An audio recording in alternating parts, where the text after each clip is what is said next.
welcome back from morning tea. Hope everyone took an opportunity to network. I quickly managed to get out and say hello to a few people. It's great to see some people. It's great to see the sanitarium crew here and Todd. I know you're here somewhere. I spoke to Todd, he said it's far better being on that side than it is on this side, so thanks for last year. I quickly just saw Jerry, Rabobank is here as well from last year. In fact, if you want to see some quality presentations, today's will be online and also last year's are there as well. Welcome to our panel. It's my pleasure to introduce, first of all, Sophie Brown, Head of HR for Australia and New Zealand for Galderma. For those who don't know who Galderma is, you might know their branded product, Cetaphil. And we're just talking about injectables that I can go get as well. So Sophie's a very experienced people and culture leader and coach. Sophie's held positions not only in Australia in the healthcare sector, but also construction, consumer goods, and spent some time in Singapore as well. Yeah. So thank you, Sophie, for being here. Next to Sophie, we have Zaklina Craig, Executive Director of People and Culture and Workplace at Business New South Wales.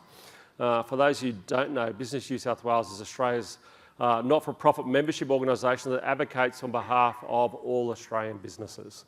A very important role. Zach's got over 20 years of experience, and we were just talking that I think we did accreditation when I was allowed to run accreditation 12 years ago. About that. Brings 20 years of experience, and Zach brings his depth to work across the whole employee life cycle. Interestingly, Zach is a lawyer by profession. Long time ago. And now in HR and industrial relations. And on the end, we have Matt Tripolone, Managing Director, Asia and Pacific for the Intercontinental Hotel Group and Resort, so IHG. I stayed at the Crown Plaza last night. Brilliant. Good. Staff were excellent, service was excellent. I don't know if you gave them a heads up, but it was perfect. I did, absolutely. It was really good. Matt was based in Australia since Matthew's been based here since 2021, but also worked across Australasia and the Pacific, and time in Dubai, which will no doubt be very interesting. So welcome to our panel, Matt, Zach and Sophie. We've got 30 minutes in the lounge room with a few friends. Zach, I'll start with you. Sure. Straight in the middle. From your perspective, what is this thing called organisational culture, and why is it so important? Sure. So when I was thinking about this question, I'm not going to give a textbook definition because I think everybody knows what it is, but I was thinking about what's actually the foundation to good culture. And what I want to do is read something which was part of a speech from Adele, the singer, that really made me think about culture. And so she said, talent can't dictate how you move. Talent can't dictate how you treat people. It doesn't have a moral compass. Talent cannot read a room. You can be the most talented person on the planet and only make bad decisions. And to be honest, talent is kind of random. You might have it, but what does it really mean? And then she said, but character is observed. It is witnessed, character is taught, and it is passed down. And I think I've listened to her speech about 1 million times, and what I really loved about that in the context of culture is it really made me think about how critical good character is in building a really good culture. And people can show good character when they're in a boardroom or in an exec meeting or they're on display. But what's actually happening when nobody's watching? When you're pressed up against the wall and there's a blame game going on, KPIs are not met, the financial performance is down, how are people actually behaving in that moment? And what I like about what she's saying about character is it is observed. It is in those moments that we really observe somebody's character. It is in those moments when others are witnessing us, we're actually showing what's acceptable and what's not. So as I said, I loved it. If you want to see the full speech, I've posted it on my LinkedIn. I think there's something really at the heart of good character when you're building culture. Love it. I really like that, talent versus character. Matt, what is culture to you and why is it so important?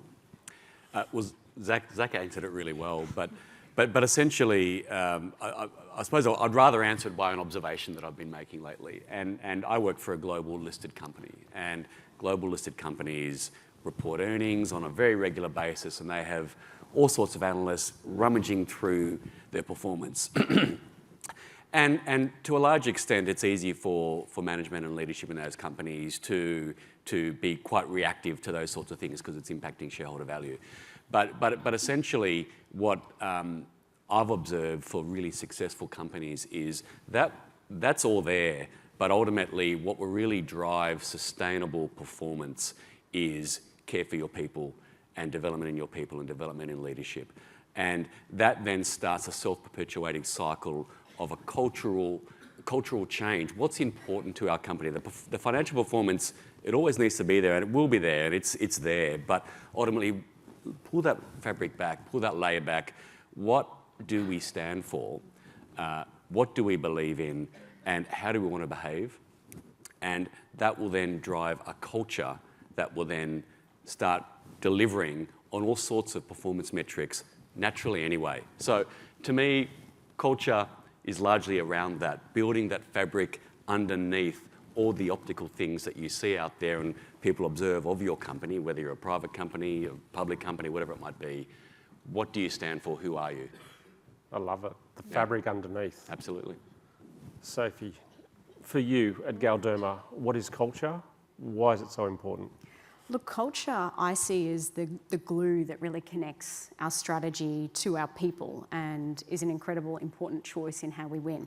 Galderma is a kind of a very similar to Ingham's in some way, heritage company. So some of our brands were developed many decades ago, but 5 years ago we were spun off from Nestle and we're a standalone company now and recently listed on the Swiss Stock Exchange. So our vision is to be the world's leading dermatology company and to deliver to investors hypergrowth, faster growth than the categories that we compete in. And at the same time, we need to build the foundations of a pretty young company. So being able to shape a winning culture that allows us to perform at a high level, bring incredible innovation in dermatology to patients and customers, but also to kind of build the plane whilst you're flying it by building those foundations. Culture is really crucial. And I really see it as something that we can, as practitioners and leaders, it's a wonderful puzzle because we can shape it, it's malleable. So it's an opportunity every day for something that we can lean on as part of our growth strategy, an incredibly important ingredient to win. Yeah, beautiful. Let's change tact. I love some of the themes there, the fabric, the sustainable again. And there's a theme in there around performance. We're in this rapidly changing world. We don't know what it's going to be like in 5 years, but what changes have you faced in your organisations and how have you adapted? So Sophie, we'll start with you. What's going on at Galderma? What changes and how is Galderma adapting? Look, as I said, we're in an incredible phase of the company, kind of this new young version of ourselves innovating in dermatology.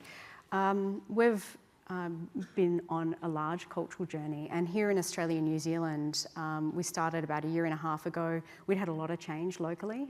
About half of our executive team was new, and we put together our growth strategy, how we're going to grow in the next 5 years and bring new innovation to market. And we made the deliberate choice, DB, to have the number one choice in our strategy, winning culture and building great leaders. And that was very deliberate. It was a strong belief of the leadership team that we can't achieve our ambitious business goals without having a winning culture and amazing leaders.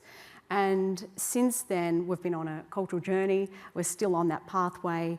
We started with the leadership team and bringing LSI through the leadership team and starting that process of defining what does winning look like in the constructive sense. And then we brought our next top leaders through it. And we've since brought the LSI across the organisation. And we're now in that phase, and I was discussing that earlier with Matt, about how do you then embed it and make it stick as a really important part of our growth strategy.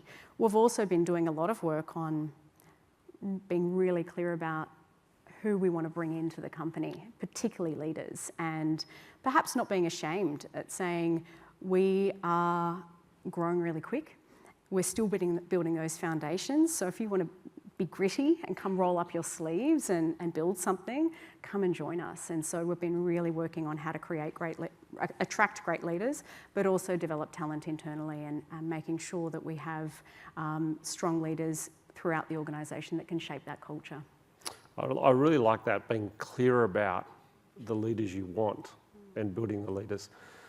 Zach, you've got a broad portfolio in Business New South Wales, so you've probably got a dual lens, change in the business, then change you see through from all of our organisations in your role at Business New South Wales. What are you seeing that's changing, and how are these people adapting?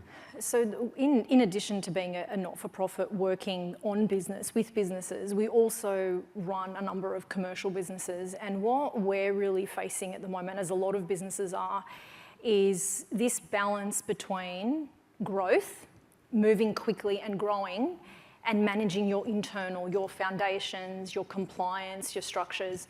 And Sophie and I were actually talking about this earlier. It's a different energy, growth and managing compliance and your foundations. It's a different pace. Wanting to grow is fast, it's entrepreneurial, it's agile. Managing internally your compliance aspects is slow, it's detailed. And what we're really grappling with is the challenge of doing both well, because trying to do them at the same time with the same people can be really difficult. So what we're trying to focus on is, how do we keep growing? How do we keep growing our commercial businesses, staying relevant in industry, going into new markets, and at the same time keeping up with all of the relevant legal compliance? And again, Sophie and I were discussing the purple unicorns. Every time somebody comes to a people and culture team, is they give their list, and I'm like, okay, another unicorn, a rainbow unicorn, a purple unicorn. And what we're trying to do is educate our leaders about, get what you need for that time. Get what you need for that time. What's most critical, because it's rare to find people who've got everything. And if they are well balanced, they're still going to have a strength in a particular area. Is it growth in a particular market, or is it sorting out this aspect of compliance? And I think in a world where everything is changing so quickly and we want people to have all of these different skills, the risk is you don't do anything well. So that's what we're really grappling with, that balance between growth, foundations and compliance. It's a challenge that I think everyone's facing. We're growing, but keep the core stable. Matt, you've been disrupted probably immensely and coming out of it to some respect. What change are you seeing in your business, and how are you adapting? Yeah, well, Debbie, yeah, you're right. I mean, the hospitality and tourism sector, COVID really changed it dramatically. And I know all of our businesses in our industries have been heavily impacted by it, but it really accelerated quite a few fundamental changes in the sector around all sorts of things. But the main thing that we've observed is essentially the expectation of what our consumers are looking for from us.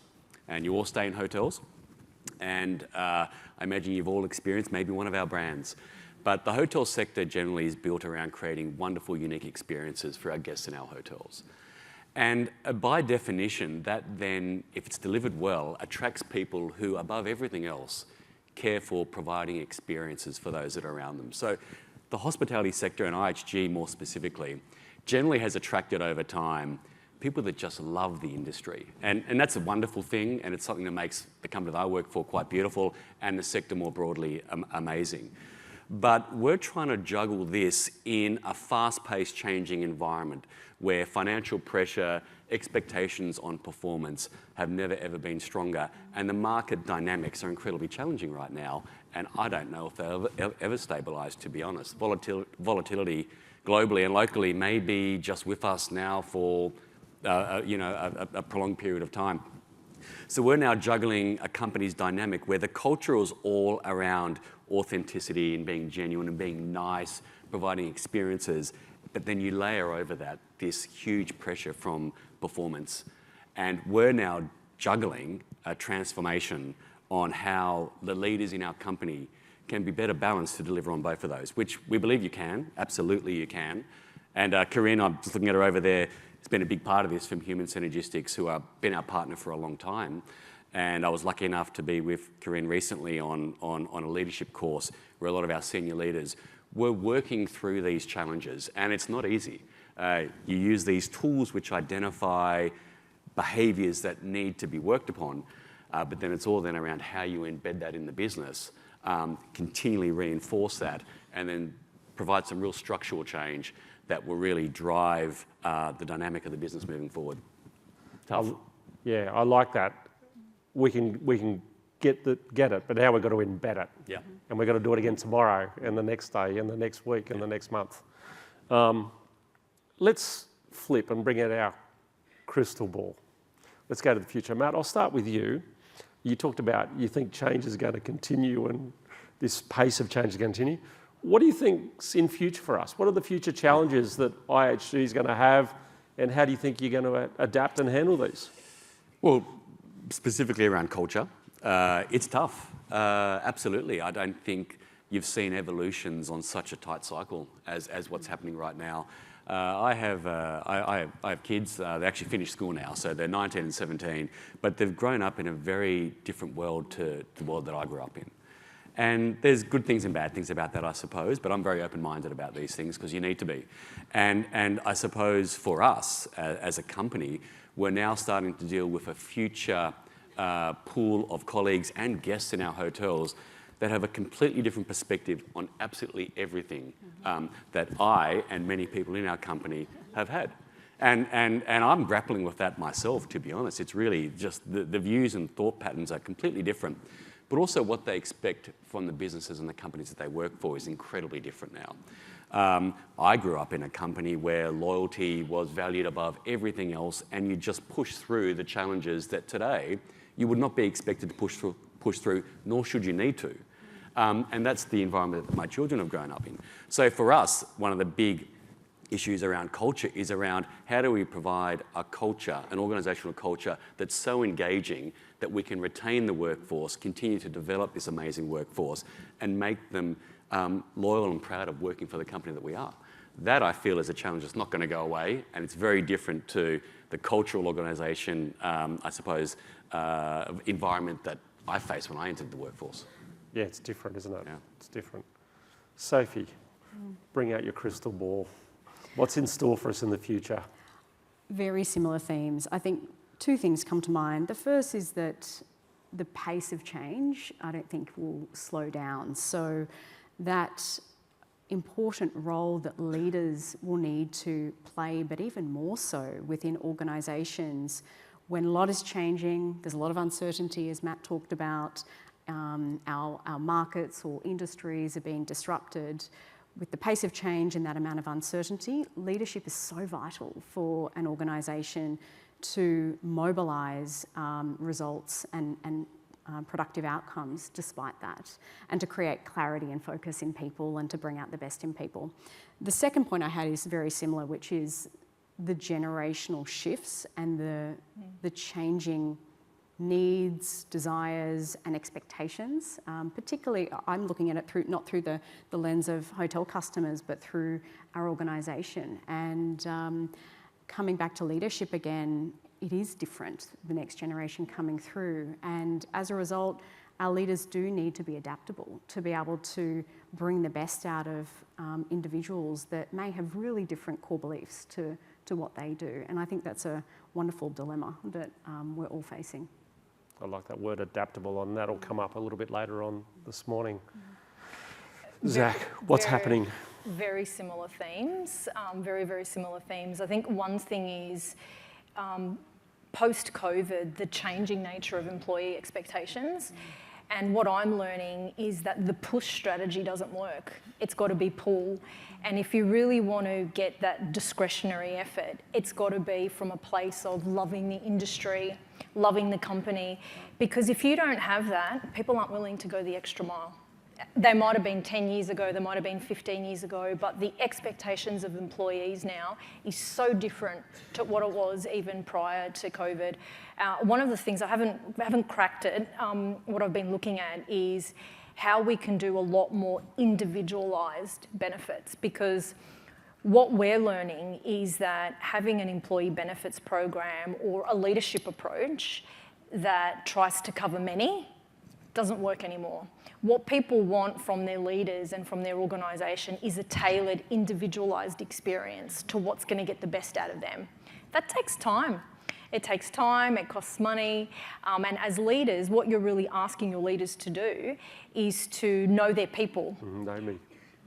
Know their people, know your people, and what benefit or what localised thing that can you do so that you can end up getting that discretionary effort. So I think that's going to be a big thing, the changing nature of employee expectations. And I can see it in my 7 and 5-year-old. They are born technology ready. They are born tech ready in a way that I haven't seen.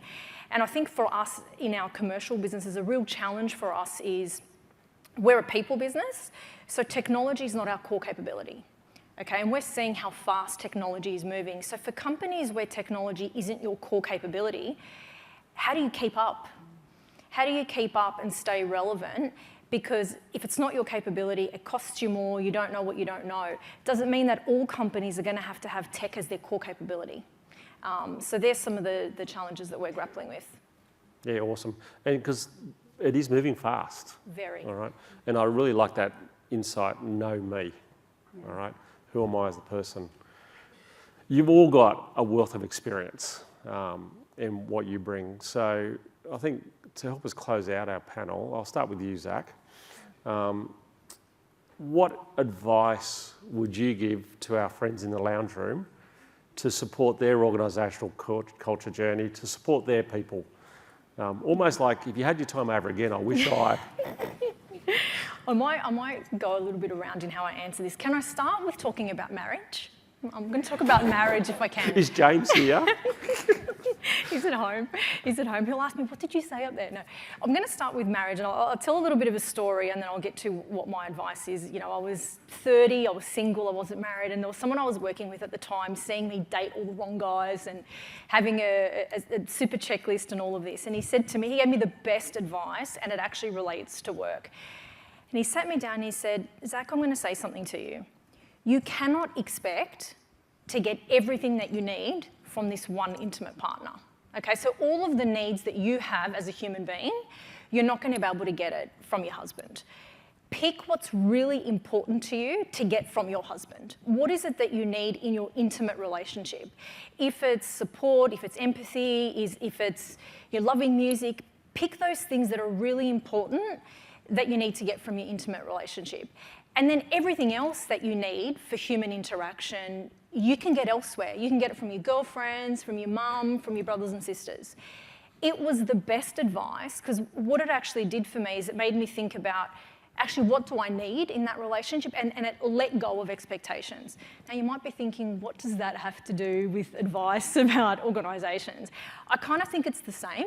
It's about focus and clarity, and what is it that you actually really need to be the differentiator in the industry or the differentiator to your culture. Be really clear about what those things are and forget this perfectionism of everything else, of trying to do everything. It was a bit like the ARN presentation today about the simplicity, the consistency. Culture change doesn't have to be hard. Running a good business doesn't have to be hard if you're focused and you're clear. Love it. I love that simplicity, focus, what's important. Matt, what advice would you give? Well, the advice is probably something you've all heard before, and it's probably pretty logical, but essentially, if you really want people to do the best they can and to be the best they are, then being a genuine, authentic person is the best way to do that. Being a motivational leader is the best way to do that. So in my role and what I do, I actually spend most of my time just being a genuine, authentic person, showing vulnerability when I'm vulnerable, when I don't have the answer. If you're all on the same page, it's amazing what you can achieve together, actually. And team sports are the epitome of this. They absolutely typify how you can be truly successful as a cohort of very different people, performing very different roles. There is a leader there, And it's funny how sometimes the best leaders aren't always visible as the best leaders either, actually. So everyone has a part and everyone has an opportunity to shine in a particular situation. So I use sporting analogies all the time. I love sports, and if I can bring a little bit of that into what I do on a daily basis and provide a really inclusive environment for everyone, then the outcomes can be amazing. Beautiful, Matt. A lot in there. Genuine, inclusive, take everybody along. Fantastic. Sophie, advice, help us. Goodness, I think I maybe need some help from this wonderful room, but I think probably 3 reflections, DB. The first is that what we've learned over the last year and a half is that culture building can be a really windy road, and we heard that from Ingham's as well. And we set out with a sort of a game plan of what we were going to do, and we started first with the LSI, we planned to then bring the OCI, but our organisation's giving us the feedback that maybe we need to slow down a little bit, embed that, and then progress to the OCI. So we've had to make some different changes over the year and a half, and we plan to continue to take that windy path because culture building requires that adaptive approach. I think the second one is to absorb the wisdom of others. And last year I was so inspired by the Rabobank team, their retired CEO Peter, their current CPO Belinda. Such a wonderful story. And banking is very different to dermatology, but the cultural levers that we were both needing to deploy are really similar. So they generously came and spoke with our executive team and our senior leaders about their culture building journey, and that helped create a little bit of inspiration and clarity about what the future could look like. And last but not least, for me, it all comes down to leaders and something I'm obsessed with, which is how do we assemble the very best leaders to shape our company now and into the future? How do we ensure that the leaders that we have are at their best? How do we bring the right ones in? And how do we develop that next generation of leaders? Because they shape and impact our culture every day. Yeah, incredible. Incredible advice there. If I was to summarise, we've got focus, we've got genuine, leverage others to help you and bring leaders. Absolutely incredible. Can you give a round of applause, please, for Matt, Zach and Sophie?